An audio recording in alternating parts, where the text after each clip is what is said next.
بسم اللہ الرحمن الرحیم۔ السلام علیکم ورحمۃ اللہ وبرکاتہ۔ ناظرین کرام، عہد رفتہ پروگرام کے ساتھ آپ کی خدمت میں حاضر ہوں۔ اس پروگرام میں بر صغیر کے معروف حکمرانوں کا ذکر کیا جاتا ہے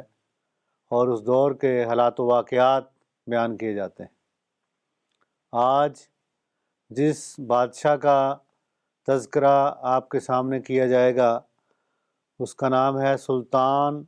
فیروز شاہ تغلق۔ تاریخ نویسوں نے سلطان فیروز شاہ تغلق کو ایک ایسے حکمران کے طور پہ پیش کیا ہے جو کہ نیک نامی کا حامل تھا، اور اس نے عوام کی فلاح و بہبود کے لیے بہت سے کام کیے، اور قتل و غارت اور ظلم و ستم کی جو داستانیں عام طور پہ بادشاہوں کے دور میں ہوا کرتی ہیں ان سے اس کا زمانہ جو ہے وہ مستثنیٰ نظر آتا ہے۔ سلطان محمد بن تغلق کے بعد سلطان فیروز شاہ تغلق 1351 عیسوی میں تخت دہلی پر بیٹھا تھا۔ یہ تغلق خاندان کے بانی غیاث الدین تغلق کا بھتیجا تھا۔ بچپن میں ہی فیروز شاہ تغلق اپنے باپ کے سایہ سے محروم ہو گیا تھا، اور اس کے کزن یعنی اس کے تایا کے بیٹے محمد بن تغلق جو اس سے پہلے حکمران تھا، اس نے اس کی تعلیم و تربیت کی ہے، اور اسی کے دور میں ہی یہ پروان چڑھا، سپاہ گری میں مہارت حاصل کی، اور دیگر جو اس زمانے کے علوم و فنون ہیں اس میں تربیت حاصل کی۔ سلطان محمد بن تغلق کی وفات ایک مہم جوئی کے دوران ٹھٹھہ میں ہوئی تھی، اور اس وقت کہتے ہیں کہ کوئی شخص بھی تخت دہلی پر فائز ہونے کے لیے رضامند نہیں تھا۔ یہ بھی تاریخ کے بعض ایسے اوراق ہوتے ہیں جن میں ایسی باتیں بھی سامنے آتی ہیں جو کہ عام طور پہ دکھائی نہیں دیتی۔ عموماً تخت کی رساکشی تاریخ میں ہم جاری دیکھتے ہیں، لیکن جب سلطان محمد بن تغلق ایک مہم پر ٹھٹھہ کے سفر پر تھا، اس وقت اس کی وہاں وفات ہوئی، تو ایسے موقع پر کوئی بھی اس کی جگہ لینے کو تیار نہیں تھا۔ تب امراء نے فیروز شاہ تغلق کو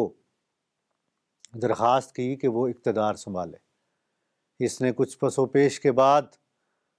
اقتدار سنبھالا، اور 23 مارچ 1351 کو اس نے بادشاہ بننا قبول کیا، اور کہتے ہیں کہ اس نے جس طرح تاج پوشی کی جو خوشیاں اور شادیانے بجائے جاتے ہیں اس طرح اس نے اپنی خوشیاں نہیں منائیں، کیونکہ اسے اپنے پیشرو محمد بن تغلق کی، جو کہ اس کا کزن بھی تھا اور اس کا سرپرست بھی تھا، اس کی وفات کا بہت غم تھا۔ اس غم میں اس نے اقتدار تو سنبھالا، لیکن جو شادیانے بجائے جاتے ہیں، خوشیاں منائی جاتی ہیں، اس طرح کی کیفیت پیدا نہیں ہوئی۔ چنانچہ 1351 میں اقتدار سنبھالا، اور 1388 میں اس کی وفات ہوئی ہے۔ اس لحاظ سے 37 سال تک سلطان فیروز شاہ تغلق نے تخت دہلی پر حکمرانی کی ہے، اور اس کا دور فلاح و بہبود اور رفاہ عامہ کے کاموں سے معنون ہے۔ بہت سے ایسے کام اس نے کیے ہیں اپنے دور میں جس کے نتیجہ میں لوگوں کی معاشی، معاشرتی اور علمی تینوں میدانوں میں ترقی ہوئی ہے۔ اس نے اپنے دور میں بہت سی خانقاہیں بھی بنائیں، مدرسے بھی تعمیر کیے، تعلیم کے ادارے بھی بنائے، شفا خانے بھی بنائے، اور کہتے ہیں کہ 200 کے قریب شہر اس کے دور میں آباد ہوئے ہیں، اور ان میں جون پور، فیروز پور، فیروز آباد، یہ 3 مشہور شہر ہیں جو کہ سلطان فیروز شاہ تغلق کی یاد ہمیں دلاتے ہیں۔ آج بھی اتر پردیش کا ضلع جونپور اپنی تاریخی عمارتوں کے لحاظ سے معروف ہے، اور یہ شہر جونپور اور یہ ضلع ہمیں سلطان فیروز شاہ تغلق کی عظمت رفتہ کی یاد دلاتا ہے، اور خود سلطان فیروز شاہ تغلق کا مقبرہ بھی جونپور میں ہے، اور وہ بھی اس زمانے کی ایک یادگار ہے۔ اس لحاظ سے ہم کہہ سکتے ہیں کہ سلطان فیروز شاہ تغلق تاریخ نویسوں کے نزدیک ایسا بادشاہ تھا جس نے ایسے کام کیے ہیں جس کی وجہ سے وہ آج تک یاد کیا جاتا ہے۔ زراعت کو بہت ترقی دی ہے، اور زراعت میں ساتھ ساتھ ایک تو ایسی زراعت جو کہ لوگوں کی خوراک کا سامان مہیا کرے، دوسرا اس نے دہلی کے ارد گرد بہت سے باغات، پھلوں کے باغات لگوائے، ہزاروں کی تعداد میں پھلوں کے پودے لگوائے، اور پھلوں کے باغات کا رواج جو ہے وہ اس نے دیا ہے۔ اس کے علاوہ اس کے دور میں بہت سے ترقیاتی کام ہوئے، اور ہر قسم کے جو معاشی اور معاشرتی ترقی کے میدان ہیں ان پر اس نے کام کیا ہے۔ ایک خوبی اس کی یہ تھی کہ یہ صوفیاء کا دلدادہ تھا، ان کا ادب و احترام کرتا تھا، اور اس نے اپنے دور میں مختلف خانقاہیں بھی بنوائیں اور صوفیاء کے نام پہ زمینیں بھی الاٹ کیں۔ تو اس قسم کی جو دین کی خدمت ہے وہ بھی یہ ساتھ ساتھ کرتا رہا ہے، اور اس کے دور میں جو دینی تعلیمات ہیں اور اسلامی جو نیک روایات ہیں انہوں نے بھی فروغ پایا ہے، اور ایسی باتوں سے اجتناب ہوتے رہے ہیں جس سے دین کی جو خوبصورت تعلیم ہے اس پہ کوئی گزر پہنچتی ہو۔ تو اس لحاظ سے رفاہی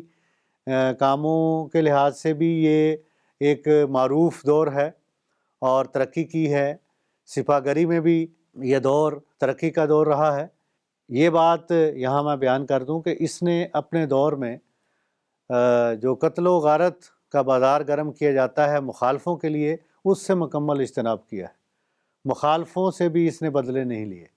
اور اپنے پورے دور میں اقتدار کی حصول یا اس کے استحکام کے نام پر بھی قتل و غارت نہیں کی۔ تو اس لحاظ سے اس کا دور ایک یادگار دور ہے سلطان فیروز شاہ تغلق کا، اور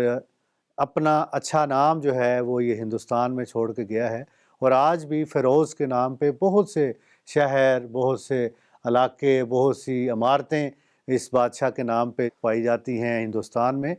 اس بات کی غمازی کرتی ہیں کہ اس نے اپنے اچھا نام پیچھے چھوڑا ہے، اور اچھی حکمرانی جو ہے ہندوستان پہ یہ کر کے گیا ہے، اور ایک لمبا عرصہ ہے، 37 سال کا دور اس زمانے کے لحاظ سے اقتدار کا بہت بڑا دور ہے، اور جنگ و جدل اس دور میں بہت کم ہوئی ہے، مہم جوئی بھی اس نے کم کی ہے، اور جنگ و جدال بھی بہت کم ہوا ہے۔ اس لحاظ سے ہم کہہ سکتے ہیں کہ ایک پرامن دور تھا اس کا، اور جب اس کا اختتام ہوا اس کے دور کا، تو اس کے بعد کوئی 26 سال کا دور بنتا ہے، 1388 سے لے کے 1414 تک۔ یہ اگرچہ تغلق خاندان کی ہی حکومت اس زمانہ میں رہی، لیکن اس دور میں بہت سے بادشاہ اقتدار میں آئے، اور اقتدار کے حصول کے لیے جنگ و جدال جاری رہا۔ لیکن یہ 26 سال جو ہیں تغلق خاندان کے زوال کے دور ہیں، جو فیروز شاہ تغلق کے بعد کے ایام ہیں یا ماہ و سال ہیں، اور پھر 1414 میں سید خاندان نے تغلق خاندان کا خاتمہ کیا، اور پھر ان کے چند سال جو ہیں بر صغیر پر حکمرانی میں گزرے ہیں، ان کا تذکرہ اگلے پروگرام میں کریں گے۔ تب تک کے لیے اجازت چاہوں گا۔ السلام علیکم ورحمۃ اللہ وبرکاتہ۔